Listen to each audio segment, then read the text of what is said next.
আমচুক pressure কৰি result কৰি চৰকাৰক মানে হেৰি কৰি মুছাহিদুৰ ৰহমান নামৰ যুৱকজনে তাৰমানে সভাপতি পদৰ টিকেটৰ হেৰি কৰি আছে। কিন্তু একচুৱেলি আমাৰ দাবী এইটোৱে যে যি ছয়জন মানুহ আমাৰ সভাপতি পদৰ টিকেটৰ প্ৰাৰ্থী আছিল, সেই 6জন মানুহৰ ভিতৰত এজনে পালেও আমাৰ কোনো আপত্তি নাই। কিন্তু যোনজন মানুহ জিলা পৰিষদৰ সদস্য পদৰ দাবীদাৰ আছিল, সেইজন মানুহক আজি টিকেট পোৱা নাই বুলি তাক আকৌ জিলা পৰিষদৰ পৰা সভাপতি পদৰ টিকেটৰ মানে কেনেকৈ দিয়ে? কোন ধৰণৰ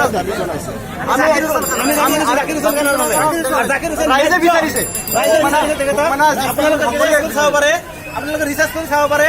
100% আমি যদি জাকিৰ হুছেইনক দিয়ে আমি 100% সাকসেস হম। আর আমার জাকির হুছেইনক লাগে জাকির হুছেইনক লাগে আমাক টকা লেনদেন নিশ্চয় হৈছে, নিশ্চয় টকা লেনদেন হৈছে। নহ'লে এতিয়ালৈকে কিয় জাকিৰ হুছেইনৰ আমাৰ টিকেটটো হোৱা নাই?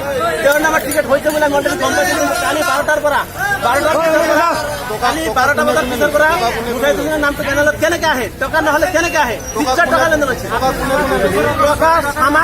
আব্দুল সামাদ আহমেদ শুক্রেন এই দুজনের ভিতরতে হয়েছে, নিশ্চয় হয়েছে। নহলে আমার তো 100% আমি নিশ্চিত বলে কব পারি। এতিয়া এই দুজন মানুহৰ কাৰণে আমাৰ টিকেটটো হোৱা নাই।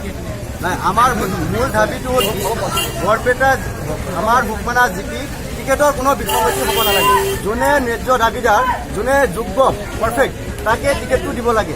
আৰু টিকেটৰ এনেকুৱা বিসংগতি হ'ব নালাগে যে পইচা ধনৰ মানে প্ৰলোভন দি যে ধনৰ বিনিময়ত টিকেট প্ৰদান কৰাটো আমি কেতিয়াও সহ্য নকৰোঁ।